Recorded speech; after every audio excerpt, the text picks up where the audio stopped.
Beyond the purely technical issue of figuring out how to make machine learning-based systems that can be validated to be safe enough to trust with human life, there's also an organizational issue of integrating and validating the immense complexity of these systems.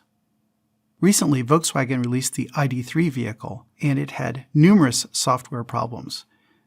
A quote from the press is that it's worse than reported and, quote, "it is an absolute disaster."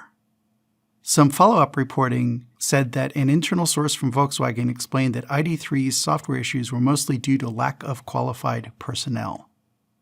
What's going on here is that not only do we want to create a purely computer-based driver, but also that drives tremendous architectural changes inside the car, some of which have to do to a move to electric vehicles, but in general has to do with a change from many distributed, relatively small computers to big computing complexes that have lots of different pieces of car functionality put onto the same computing platform.